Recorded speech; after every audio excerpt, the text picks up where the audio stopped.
Hey, welcome All back. right. Here we are again. Once again, Leslie, I'm trying to get us started on the show here. Twisted, Bent, and Exhausted Entrepreneur Podcast. My name is Jeff Harrison, and my partner here in crime, dancing like she always does, is Leslie Spoor.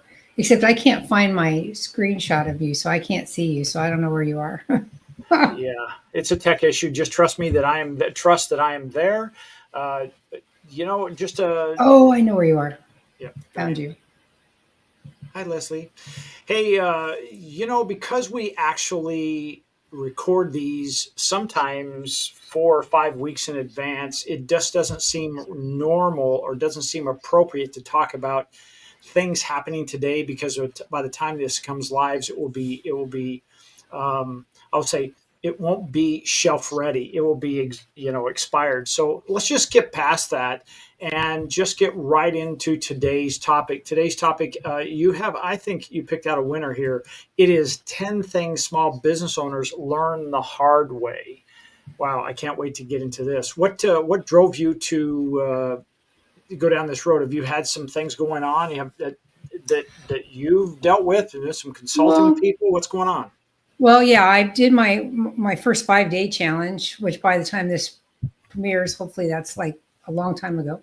Um, we did our first 5 day challenge to freedom, which is designed to, it's basically a business assessment over 5 days to help identify opportunities and ways to improve their profitability and get their freedom back, right? Because all of us as small business owners tend to get so tied up in our business it becomes our identity, and then we're lost, right? We're stuck in a prison. And so and I was really badly stuck in a prison for a long time. So once I figured out how to get out of there, now I want to share that with other people and help them find their way out and find their way back to balance and renew their enthusiasm for their business and find a way to make it way more profitable, because it's easy to get stuck in the forest, you know? So that's what I'm doing.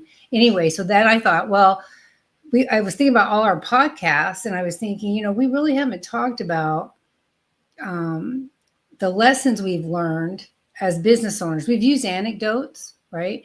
And we've talked about specific instances. But if you go back and look kind of globally at where we've been, 20 years for me, 15 years for you, and the lessons we had to learn the hard way, Mhm. right? Maybe somebody would benefit. I'm sure they would benefit from hearing what we think are the 10 things we wish we'd known, and um, and and then maybe they won't have to reinvent the wheel. So I think this is a really important topic and one that a lot of people could benefit from. Well, there's, as you mentioned this, and I've heard this many, many times by someone. If you have not heard it, if you're listening, is Gary Vaynerchuk, and he says, sometimes you're better off being number, 10 at Google than trying to do your own startup. And I remember one time back early on, this was before I got into marketing. I was in the middle between, being a golf professional and starting marketing. I used to be a real estate investor, and I had done really, really well. And a company asked me to come to work for them, and they were going to pay me a pretty large salary every month. And I chose not to go down that road because I felt like I was going to give up my independence. And then the market turned sideways and it was very difficult. And I looked back and said, wow, I wonder what would have happened. I don't regret it, but I wonder what would have happened had I call it a safe harbor. If I would have Right. gone to that safe harbor as an employee of this company they were going to fly me around the country and I was going to train people, um, had I done that, what would have changed? I don't know if that's a lesson, but it is one of those things that, you know, I'm going through a similar thing right now that I'm reflecting on, and really, I'm not rushing one way or the other, and it's one of those hard things. Well, I did the opposite, right? I had a job that paid me a high salary and I traveled all over the country. I mean, I was making a good six-figure income back in 2006, right? Which is, I don't know that is in today's economy, but it was good. It was really good. And I chose the other way. I thought, well, I'd rather, I kept feeling compelled to start my own business. And nobody told me really what that entailed. And so I just used my own skills and said, I'm going to quit my job and start this company. And, and now it's 20 years later. Do I regret it? Some days. I mean, to be quite honest, there were some days where I think, God, it'd be so much easier if I just got a paycheck and I didn't have to worry about this stuff.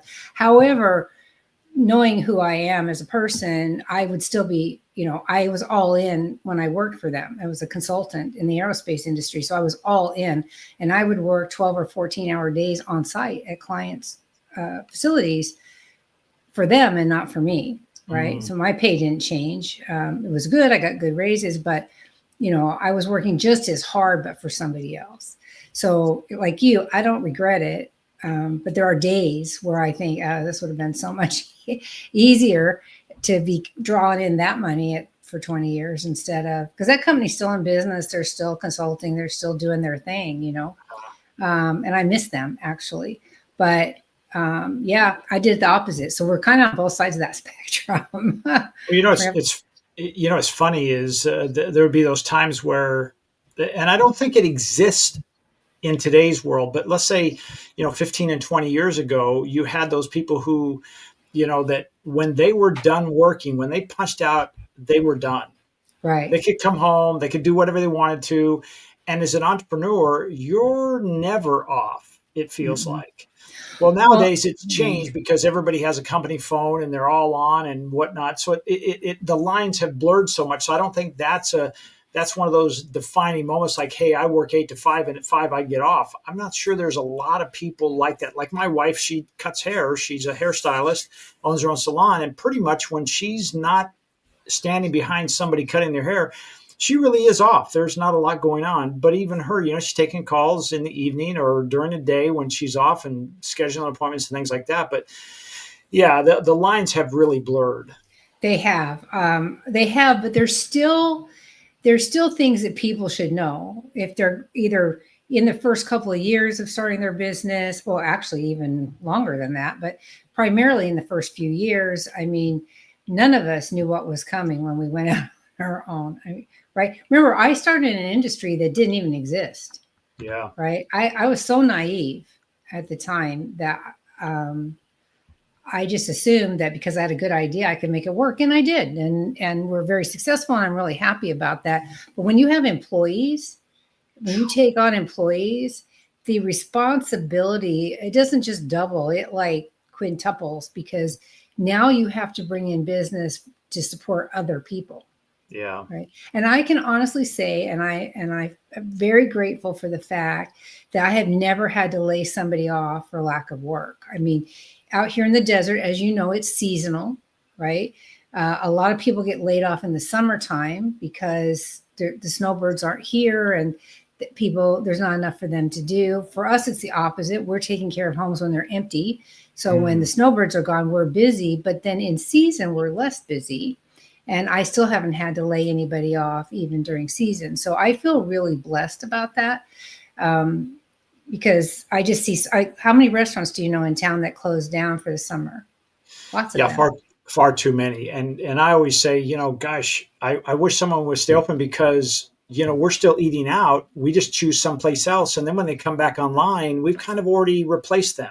Right. It's that vacuum that, we don't like that. We want to fill it up. And when it comes back, it's like, well, sorry, you just can't go see you like we used to.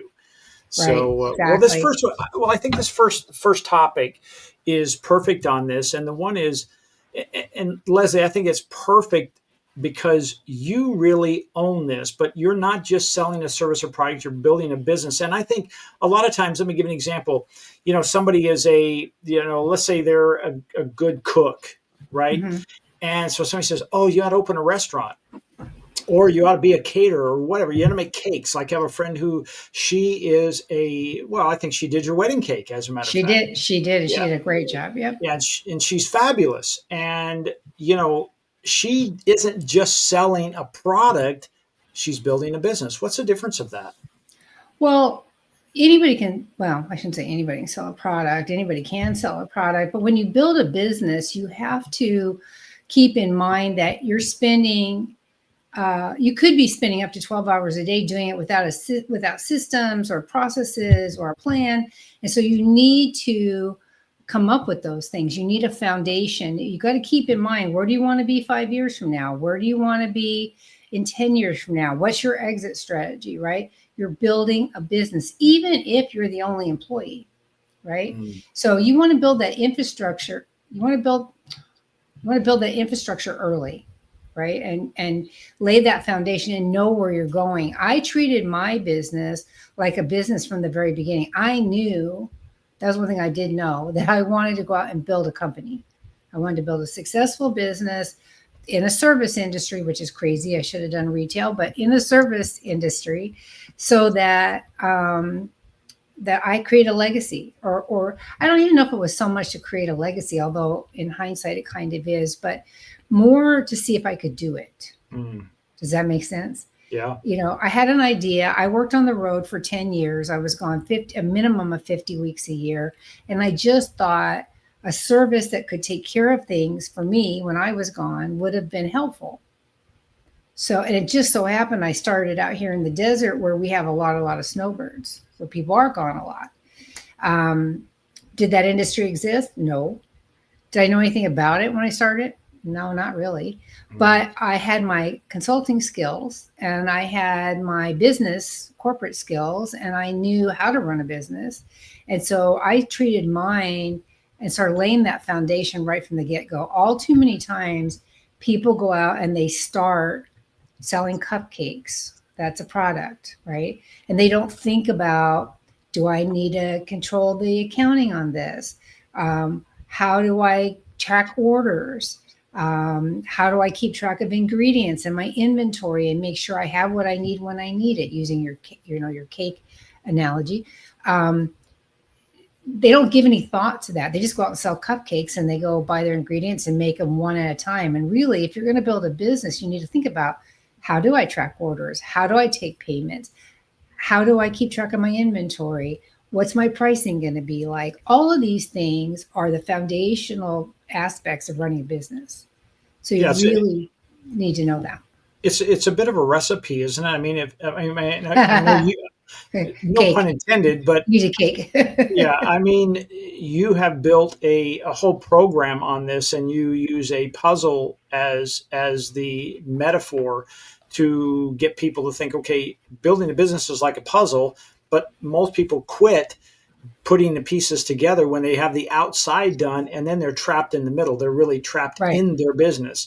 So could it almost be one of those things like, hey, this is a 101 kind of thing. When you're going to start a business, and maybe two different paths, because there are slight differences if you're selling a product or a service, of things that you say, these are things you'd have in place from day one, because I see it too often. Let's say I hire a handyman as an example, and I don't call you because I know you offer this service, but let's say I hire a handyman and what happens is the phone rings and rings and rings, finally gets an answer machine. I leave a message, and then a day later they call me back. Well, okay, so that should be something, hey, customer service, how do we handle that right away? Well, maybe we should have, an AI voice agent, or maybe we should have, I think there was a thing called Grasshopper, and I remember that. Yeah, right. So something that says, hey, I'm really in business. I'm not one person out there trying to do everything.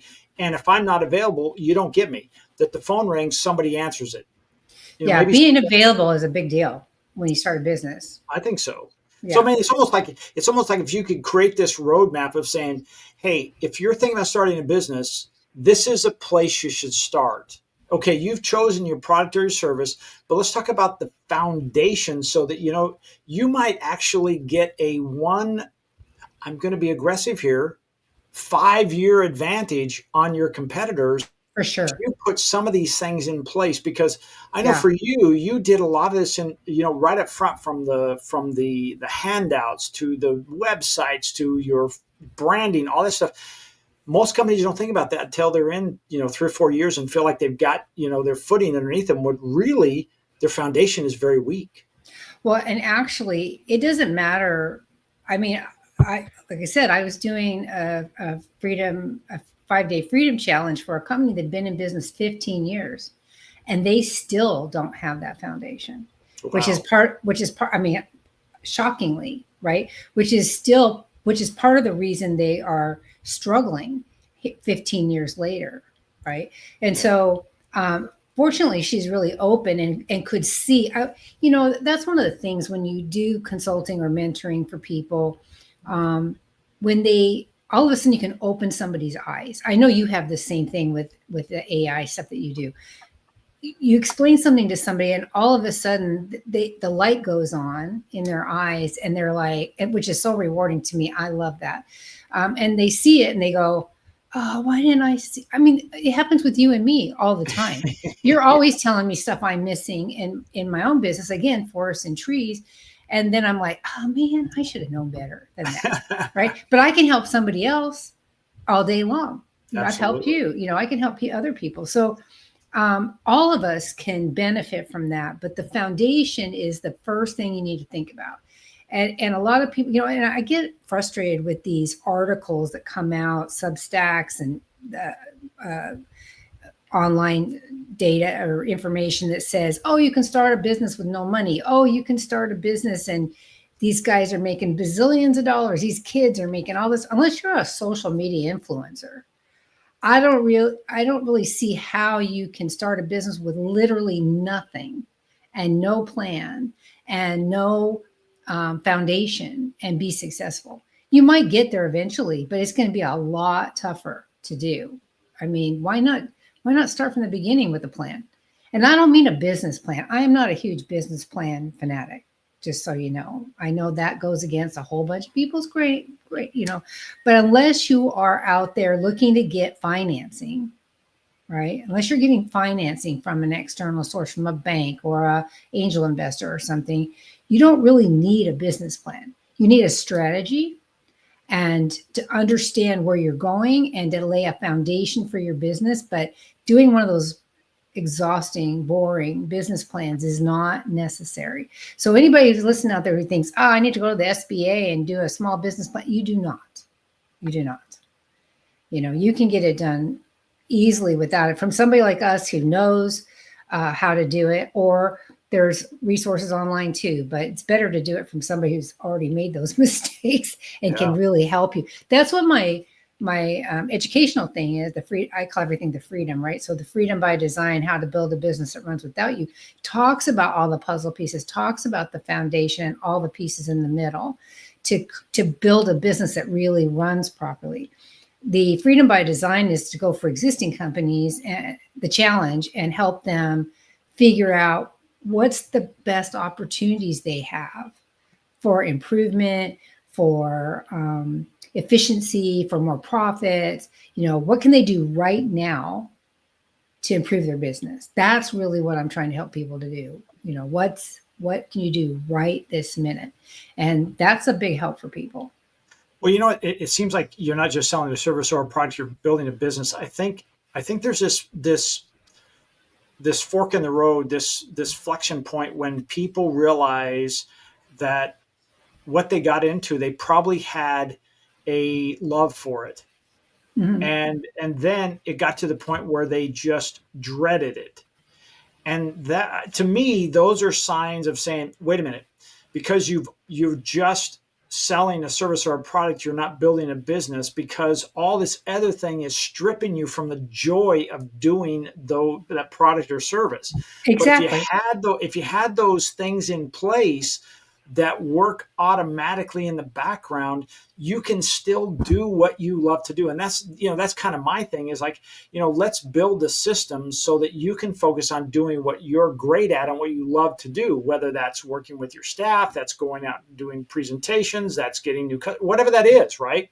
Mm-hmm. But get that stuff, the business stuff, put together, because most of this stuff, Leslie, and stop me if I'm wrong, but most of the stuff, it's like you do it once and then you maintain it, but it's not like you got to rebuild it every year.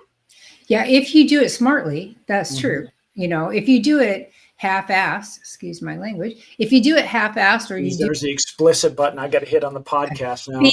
If you do it, halfway, and you don't put thought into it, and you don't know what you're doing, you can really get screwed up. When I first started my company, because I didn't know anything about the lifestyle or concierge industry, and there was one book on the market, So I got it. And the lady that wrote it is a lovely, lovely lady. I know her personally. I really like her a lot. But her book, she had never done the business. She Mm. wrote a book about it, but didn't actually do it. So in Wow. practice, a lot of the information was not quite accurate, not in practice. And I know dozens of companies who relied on that book to get Wow. started. And it took me a while to figure, I mean, it didn't take me a long time because I have a business background. So I understood what she was trying to accomplish. But it took me a minute to realize that she hadn't done it before. And so some of the recommendations she made were valid, but could have been done a little better so that your profits would be better, you know? And Yeah. so, and that's what happens. If you get information from a bad source, or you just go to ChatGPT and don't have the right prompts and it's just scraping the internet, you might not get the right answer, right? That's why you want to learn from a professional like you how to do a good prompt, or how to ask the right question, or how to interpret the answer, so that, or how to build your own knowledge base so that you're getting valid information. So that's one of the things I would recommend, is that when, at least for number one, you need to treat your business like a business from day one.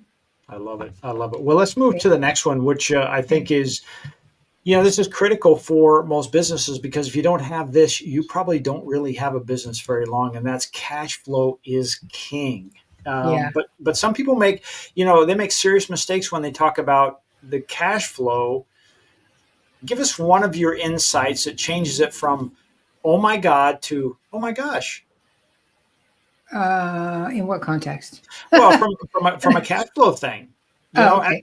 I'll give you, I'll So, prompt you. oh, I'll prompt. I'll give you one. No, you don't have to prompt me. Wait, you can prompt me in a minute. I just thought of one. So Okay. sometimes you hit me cold and I'm like, what?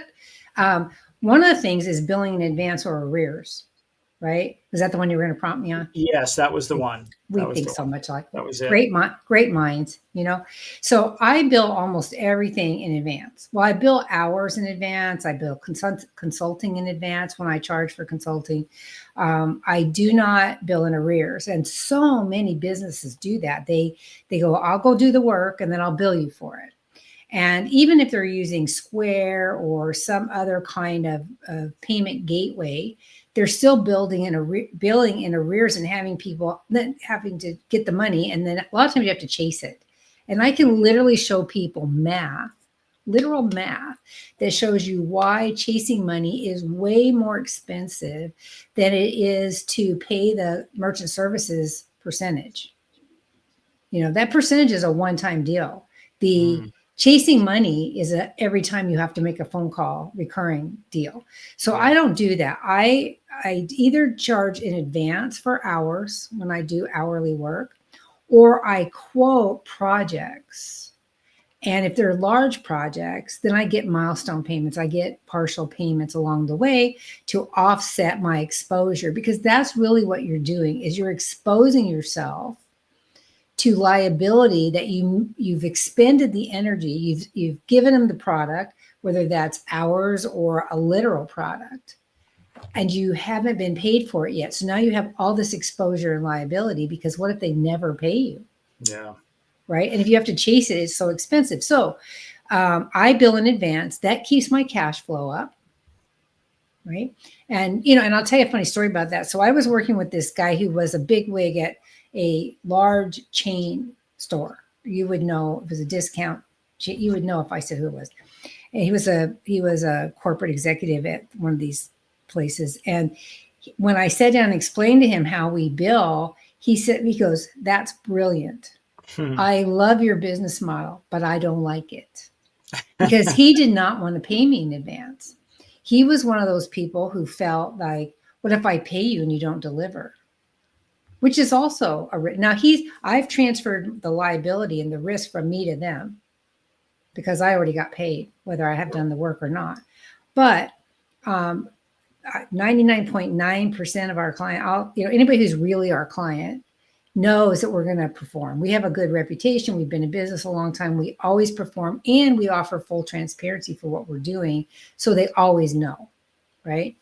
And And the problem surrounding that is that if you don't keep your cash flow up, you don't have money for marketing, advertising, your overhead costs. You don't have any money for it, which is another thing that the person I was just counseling on their 5-day challenges, they were billing in arrears for everything and waiting on payments and not having the cash flow. And so that was one of the things we talked about doing, is that we need to restructure her business so that she is now billing in advance. It's a game changer. I think of where cash flow can really be an issue is when, let's say you have employees or vendors that you work with and they do the work, they expect to be paid. And if Right. you're chasing money, if you're doing net 30 and they're doing net 15, it doesn't take long before you're saying, geez, I've got to run up credit card debt to pay my employees or That's the these worst. people. And that is really tough because I don't know if you can have more stress on you and then somebody falls late. They don't send the payment when they're supposed to. And you know what? The credit card company wants their money. The Mhm. vendors want their money. And I think Payroll. payroll. I think paying in advance is important. So cash flow is king. So I think, without beating this, because I think it's real clear, charge in advance. Yeah, and even companies like, just to say this one last thing, even companies like pool companies and window cleaning companies, they do a lot of commercial work, right? And those companies pay 90 days out. Mm. So they've got a 90-day exposure on the work they've already done, right?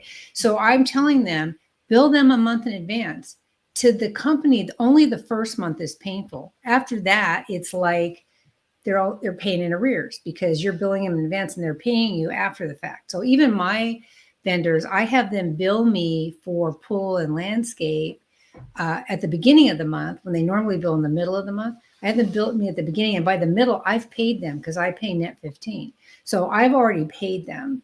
Okay, so they're not waiting, but they really are paying, a lot of them, because they are waiting on those commercial contracts to pay, and it's so far in arrears. Mm. So if you don't learn anything else from here, learn this: charge in advance. Yeah, yeah. I know that we've had some solar companies around the country go upside down, and one of the big things for that reason, as I understand, is because they bill in advance or bill in arrears. They're installing these systems. They're making their money on someone's 30% tax credit, and Right, they have tremendous overhead, right. and they just can't carry the load any longer, and actually puts them underwater. And I often, it's like I order food when I go to a restaurant and I eat it and then I pay. And I think sometimes we get caught up in that. I pay for what I get. But then you mentioned, like, my pool company and my landscaper, they charge me in advance. And I have no problem with it. I mean, like, I know they're coming. And so I think it's just a matter of getting used to that as the business owner, of saying, I charge in advance. I don't charge in arrears because I don't chase the revenue. Well, I it's want it. easier for the client too. I mean, remember, you want to frame this in a way that's a positive for the client. You don't want to just say, I only bill in advance. I say, we take a deposit up front because then you're not having to stop and make payments. We just automatically process this stuff and send you a receipt, and we're not even bothering you about it. You'll get a receipt, but you'll also see it on your credit card statement. So it's just super easy, and most people like that. They don't want to have to Yeah. stop and write a check. Does anybody even write checks? They don't want to have to figure out how to pay you. Also, along with this, if I may, is that you need to make sure you're charging what you're worth, right? Too many people get themselves, or their identity is wrapped up in their company, and their self-worth, it becomes wrapped up, and then they don't charge really what they're worth Mm. because they're like, nobody's going to pay that, or am I really worth this much, or whatever. And so while we can't tell you how much to charge because that would be price fixing, but we can certainly give you the outline of what you need to consider when you're trying to calculate how much you're going to sell your services or your products for, so that you can make a healthy profit and allow for future growth. I think that's another place where people are short-sighted. They set their price here thinking, well, I just got started and I'm going to do it that way. And they haven't thought about, well, where am I going to be in 5 years? Am I going to have employees? Do I have to pay them? Is my insurance going to go up? Are my materials going to go up? Right. So you don't want to have to constantly go back to clients and raise their rates. So you need to find a good, strong, what do my competitors charge? How do I compare to them? There's just a bunch of things to take into consideration. Yeah, because if you do this wrong, Leslie, aren't you just like that W-2 employee who may be living just paycheck to paycheck? You're Yeah. really never getting ahead. And I don't know about you, but I didn't go into business to just break even. I think when you go into business and you break even or lose money, I think even the IRS calls that a hobby. I did it to Yeah. make a profit, right? Right. Because profit is a good thing because it allows me to reinvest, to continue education or hire new employees or get new equipment. But I can't do it if I'm just breaking even, Right. right? Right. And you have to, again, this is part of treat your business like a business, right? Yeah. You have to know what your overhead costs are.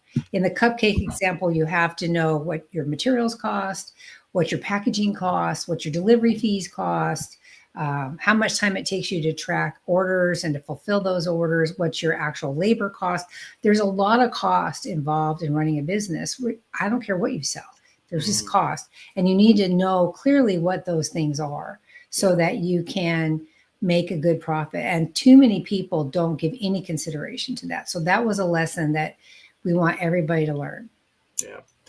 This next one, this is so easy to get sucked into this because busy does not equal successful. And of course, everybody has a different definition of success.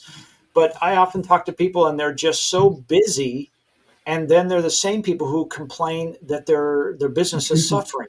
And I'm like, Right. well, you obviously are. And I'll give you an example. It's a fun little example of said the guy. I walk out of a restaurant one night with my wife and it's dark and I see a guy looking for something. And I said, "What'd you do? What's going on?" He says, "I lost my car keys." And I said, "Okay, let me help you look for it." I said, "Well, where did you last see him?" He said, "Across the street in the dark." And I said, "Why are you looking here?" He said, "That's where the light is." That's That's like silly. working in busy stuff instead of saying, let's go to the stuff that makes me money that I have a chance of being successful at. As an example, busy may be, doing things that have no financial bearing positively on your business. Right. You're thinking, well, I need a website. Is that really going to make you make sales, or it would be better to go and join a BNI group and go to them every week, or go to networking where actually something could happen? Busy does not equal successful. I'll hand it That's off to right. you. Yeah, that's right. We all get stuck in busy work. I really get annoyed when somebody says to me, well, I'm too busy. Well, do you know what you're doing for that busy time? Have you done a time study? Because time study sounds like the most boring thing in the whole wide world, but it's an eye opener.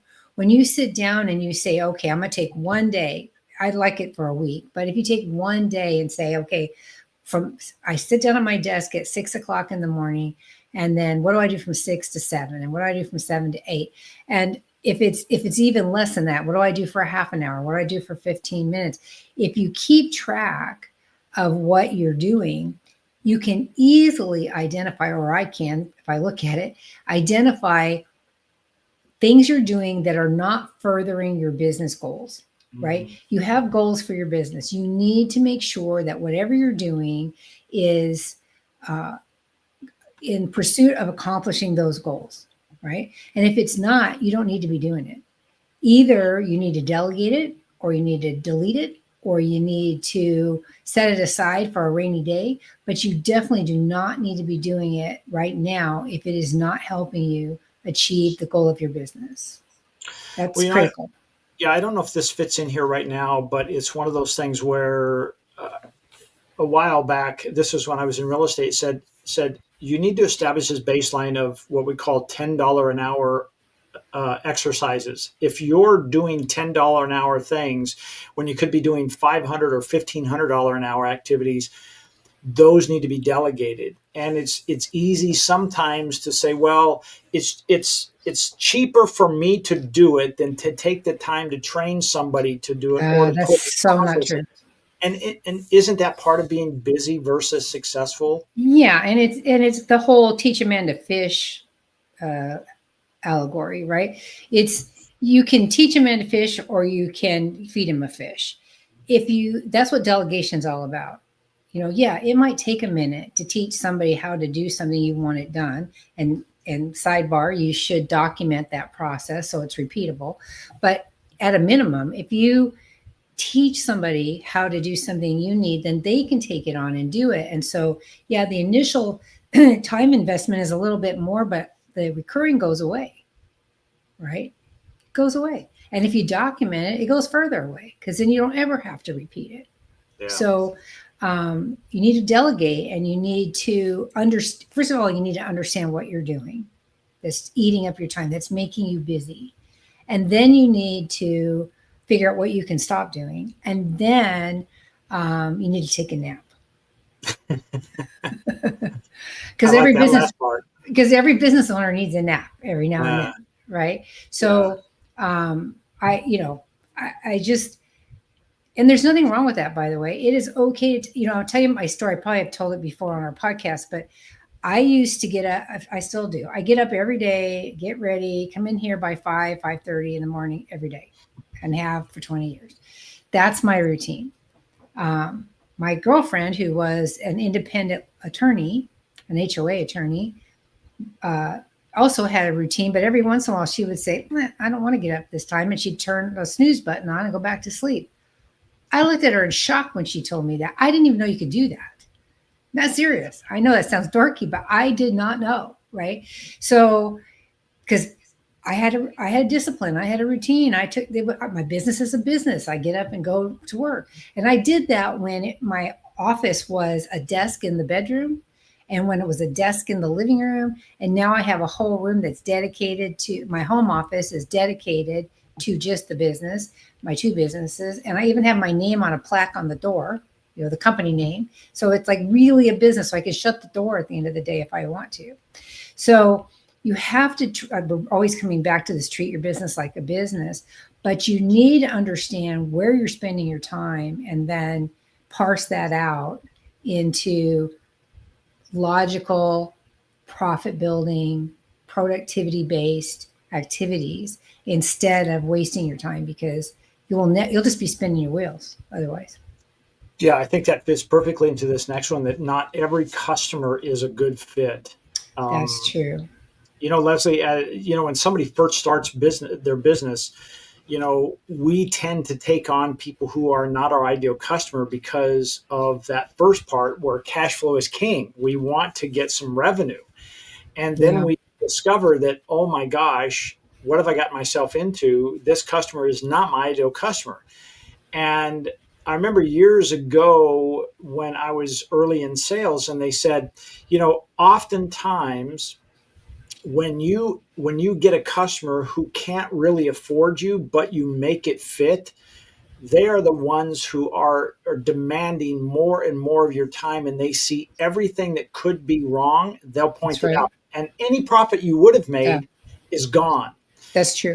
But the people you charge a fair price to, if something comes up, you're happy to take care of them, but they rarely call you. Like, those plumbers that said, I'm open 24 hours a day, and they rarely get calls at night because people are Right. like, oh, I'll wait till tomorrow morning. I'm not going to wake them up. Is that true? Yeah, totally true. Totally, totally, completely true. I've told you the story. I don't know if I told it on here, but I told you where I've had people call me up and scream at me on the phone. What do you do for poor people? And slam the phone down. Well, unfortunately, I have compassion for poor people, but they're not my client for this business, right? I didn't start a business for people on fixed incomes or poor. If I'm altruistic for sure. I love to help people and take care of them, but that is not what this business is for. And so you have to know who your ideal client is, and all too many people don't know who that is. They want to take on everybody. They want to be all things to all people. You cannot. There was a time where I considered opening two versions of executive errands, one for lower income and one for my higher income people. And then I thought, well, my higher income people are going to be, why are these guys getting the same service for less? Because I'm not going to do a half-assed job for them, right? I'm in a Right. swearing mood today. Sorry. And then, they're going to, why am I paying more for the same service? Right. That's not right. So then all that business will fizzle, and that's where you want to be. So you really do. And there's nothing wrong. I know lifestyle management companies who do, who their ideal clients are fixed income seniors. And that's all well and good. What does that mean for your business? It means you have to make up in volume for what you could have made up otherwise, which is fine. There's nothing wrong with that. However, you do need to be aware of it when you make that decision, right? Because you're also going to be dealing with people who struggle to make ends meet, and then that means that that's going to affect you. So billing in advance is key in that situation, but they may not have the money for it, and then you fall into the trap of not to belabor this too much, but you fall into the trap of my heart's bleeding and I want to help you. I do. That's why I never did the work myself. That's why I hired somebody right away, because I want to give everything away. I've always been that way. So I know that about myself. I took precautions against it. I set up the hierarchy of my business so that that didn't happen. And our viewers can do it too. But you do have to know who your ideal client is. and you have to break it down. You're the one that's always telling me, break it down farther, break it down farther, break it down farther. And you're right. You need to get to a very specific. There are people that help divorced dads, right? Or newly widowed. That's a small market, right? Well, out here in the desert is probably a bigger market because we have a lot of old people. But as technically that's a small market. But if that's what you specialize in and that's what you market to, then those are the people that are going to come to you, and you'll be able to help them, right? So you have to know who your ideal client is, what income level they're at, what's the name of that? It's not geographics, it's psychographics. Yeah, you have to know what their psychographics are. Where do they live? How do they operate? What do they have discretionary income for? What kind of lifestyle do they lead? You need to know all those things so that you can market properly to the right customer. And you have to say no. You absolutely have to say no to the customers that are not ideal clients. It's not a matter of being a good person or not. It's a matter of survival for your business. If you keep taking on clients that are not your ideal clients, you will not survive. Yeah. You'll be busy. You'll be busy and poor because you have no cash flow. And you'll be twisted, bent, and exhausted. Yeah, exactly. Well, this next one is, I think, really, really important. And unfortunately, it's almost an afterthought for so many businesses, and that is marketing is not optional. And I can't tell you how many. I'll give you a perfect example. A client of mine we've had for almost a decade, and it's a nonprofit. I love them to death. They ask about, would I put a proposal in for a certain activity they were going to have, and I said sure. So because I know their business and I checked with my staff, because it was something that was going to demand 24 hours full, straight on. So I put a proposal together, and I didn't mark it up a tremendous amount. I made some profit, obviously. And they came back and said, it's not just you. Everyone who gave us a number back was so high, we can't afford to do this. And we're not going to do this. And I asked him, I said, well, did you budget for it? Did you research what you thought you could spend? And then we would have an idea if we could even put an offer in, right? It's almost like saying, I want to buy a car. Well, just because I'm a car dealership and I sell Maseratis, I'm not going to put an offer out or a presentation to everyone because they can't afford that. Right. And they came back and said, well, we really had no idea. We just had this idea and said, let's go do it. But they missed the most important part, and that's the marketing. How much is it going to cost? And it's so optional, Leslie. Oh, it's not optional. You said it was. Optional. But it's treated as, hey, it's treated as optional. Yeah. Well, it's one of those things. Remember that movie, Field of Dreams? Right. Hey, build it and they will come. Yeah. God, that is such a misleading thing, because just because you open up a restaurant doesn't mean all of a sudden you'll be flocking with people. I see that at the chamber all the time. New businesses come in there and they've hung a shingle out and they tell people what their business is, and then they sit back and they wait. Nobody shows up, and they don't know how to network. They come up to you without any preamble and shove a business card or a flyer in your hand and say, come use us. That is not the way. We could have a whole thing just on networking. We probably should, about how you need to build relationships. And there's a way to do that even in a 30-second meet and greet. There is a way to build a relationship even in a quick meeting. And so, but people don't know that. And so they don't try, and they don't know how to, they don't ask. I guess they don't know what they don't know. Right. But you have to market, and you have to do it consistently, because what happens if you don't? We forget about you. Exactly. You're not front of mind anymore. And when you get successful, I've used this analogy many times where I say it's like building a business is like pushing a train up a hill.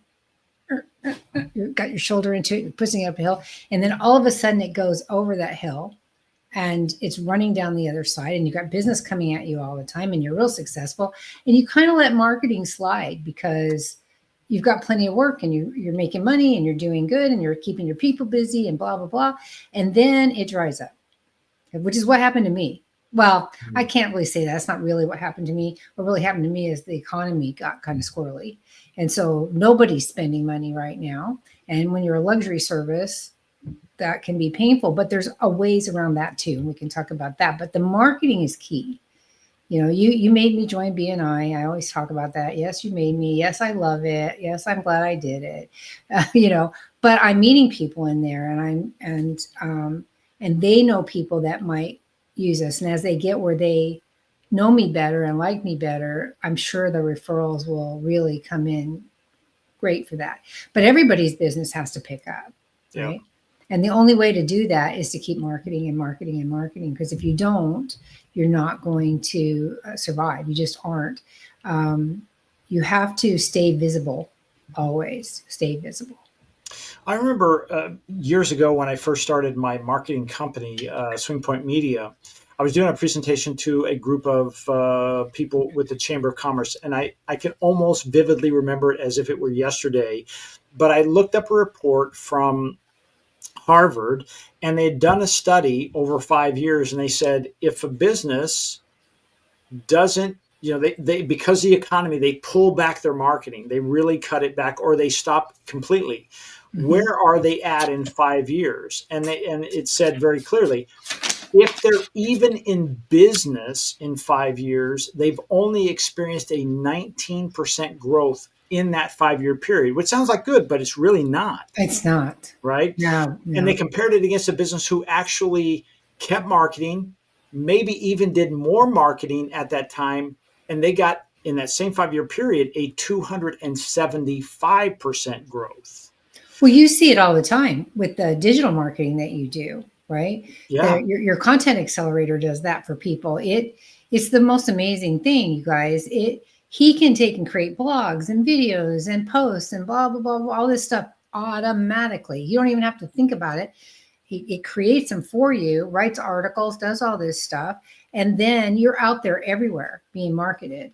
And then you can do some face-to-face stuff too, but you're maximizing your exposure into marketing by utilizing a tool. Automation, we forgot to talk about automation as part of your foundation, but automation is also key, especially in this day and age.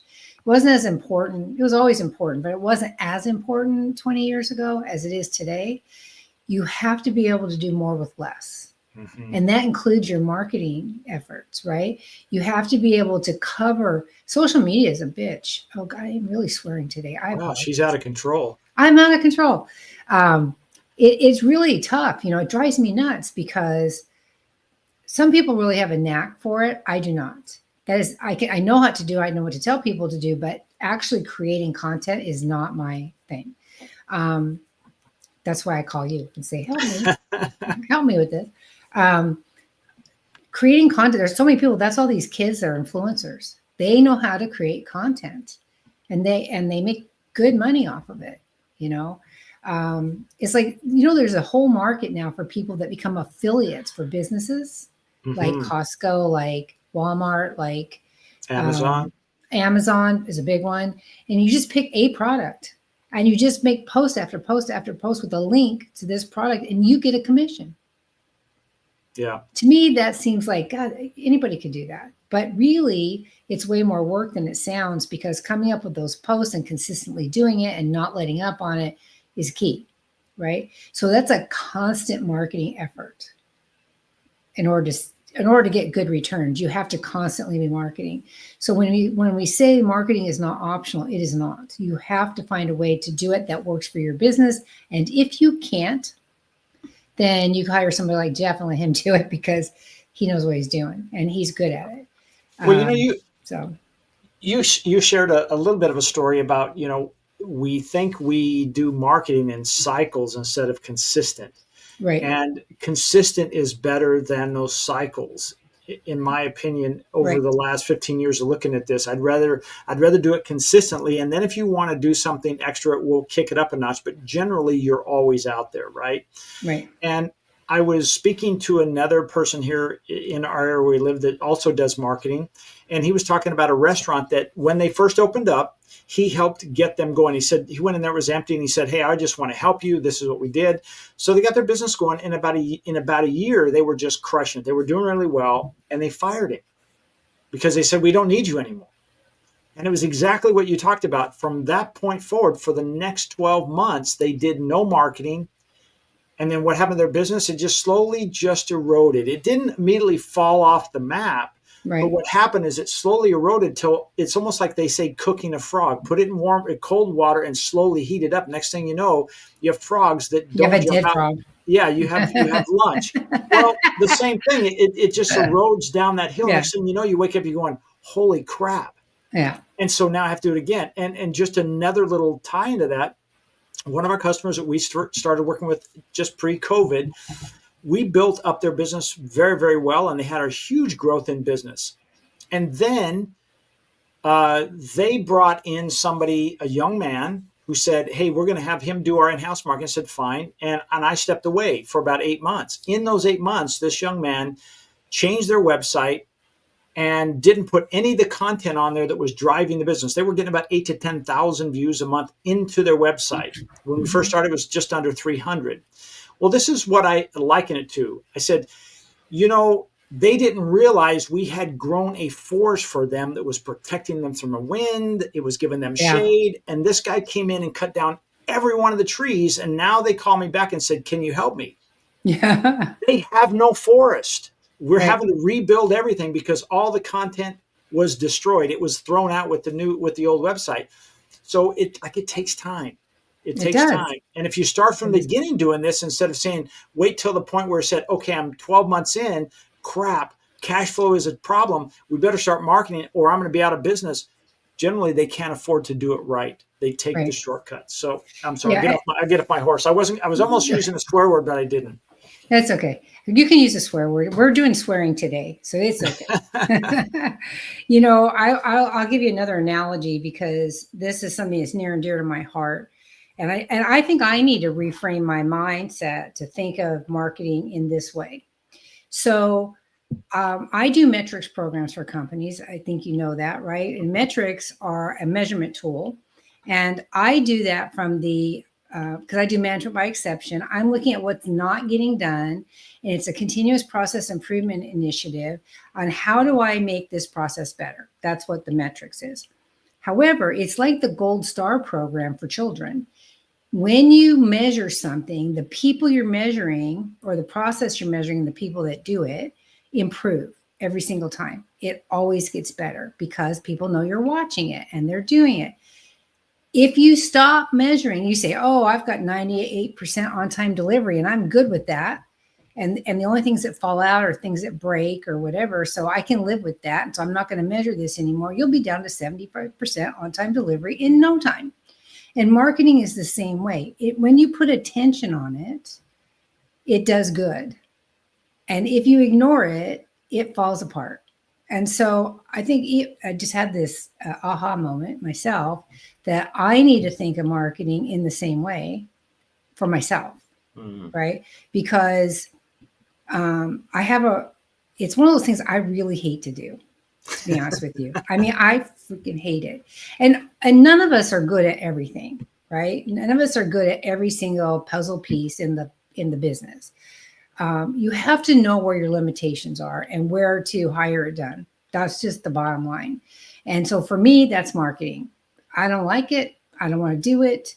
I'm happy to make videos if somebody sends me a video ask, but I don't want to have to go create my own videos. I don't want to, especially now that Facebook doesn't let you do video live and keep it.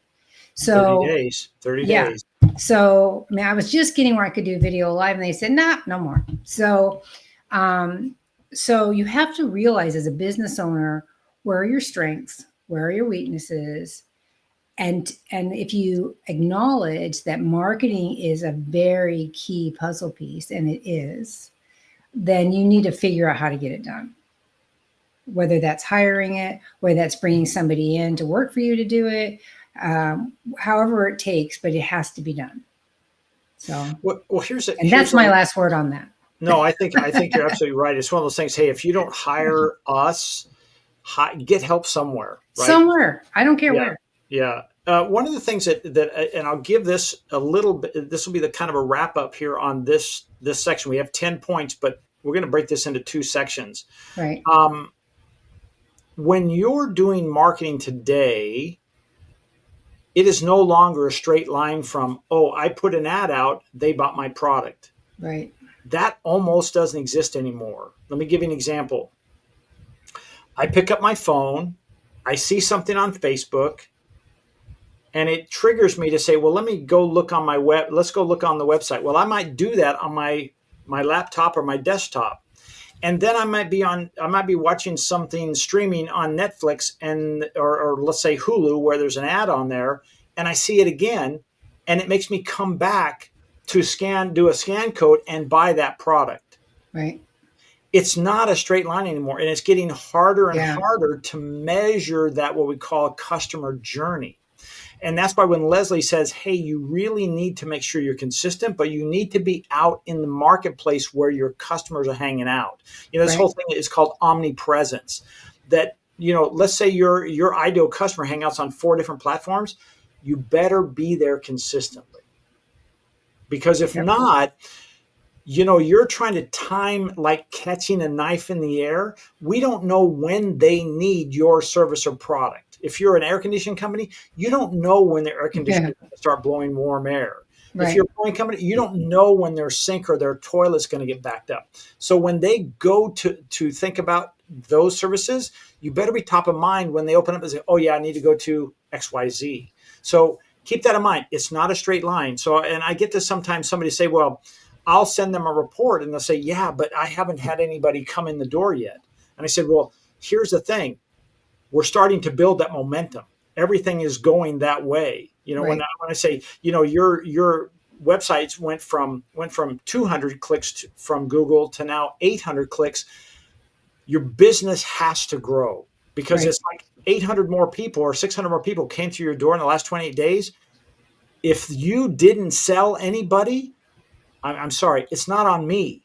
Right. Right. So anyway, it's not a straight line. It isn't. And it's, now reviews are involved because even I look at all the reviews, and I mean, there's just so much to marketing, and we could go on and on about that too for an hour easily. Yeah. But I just had this epiphany that I hate marketing. I just figured that out. Well, that's where you delegate the stuff that you don't like to do, but it needs to be done. Right. Oh yeah, for sure. And you do need to know that it has to be done. You can't just ignore it. So, no. All right. So we're at the end of this one, and we're going to do a second session, a second podcast on the other 5 things that we wish we'd learned or we wish we'd known in the beginning. That would be helpful. Right. That's right. Hey, if you like this, do us a favor, give us a like, a thumbs up. If you're watching this on YouTube, if you like what you saw, please put something in the comments. And if you have a question about any of this stuff, please put it in the comments. We get pinged when somebody comments, and we'll be more than happy to jump back in and answer that for you. Also, Leslie, before we let you go, talk about your this is how people get a hold of you at Executive Errands. That's Executive Errands. We're talking if they want to get a hold of you. Can't they get a hold of you at that? Well, they can, but It's impossible. that's not the consulting company. But yeah, no, you can. You can reach me in lots of ways. Um, you can just search my name and I'll come up on YouTube too. So we won't talk about that. But no, All I'm right. just Well, kidding. try to give an idea. Okay, if you need to get a So hold of me, you can go to you know, Jeff at go ahead. swingpointmedia.com or Right, 413 760-413-350. I'd love to hear from you. right. Ping me, send me I'm always on, also on YouTube, LinkedIn. It's a Jeff Harrison. Please like me, join, let's connect there. If you have questions, please let me know. In the meantime, my name is Jeff Harrison, Swing Point Media, and my dear friend here on this Uh, side, it's what really is my weird. name? I'm over on my side. You're on my left, but okay. So it's Leslie Spohr with Concierge Business Solutions and Executive Air. Oh, now you got me on the other side. It's gonna be all screwed up. So uh, that's actually better for me, by the way, because I can look directly at you. Okay, there we Um, go. so Executive Errands is 760-898-9604 if you're looking for absentee home care or anything else. And Concierge Business Solutions, which is conciergebusinesssolutions.com, is 760-625-5253. But you can call either of those numbers and I will find you. I'm also on LinkedIn and um, Instagram and Threads and Facebook and TikTok. We're everywhere. So check us out. And if you're interested in a 5 Day to Freedom challenge, I would love to do that for you and help you get your business organized and find out where your opportunities are. That'd be great. All right. Till next time. Have a good one. Bye bye. Bye.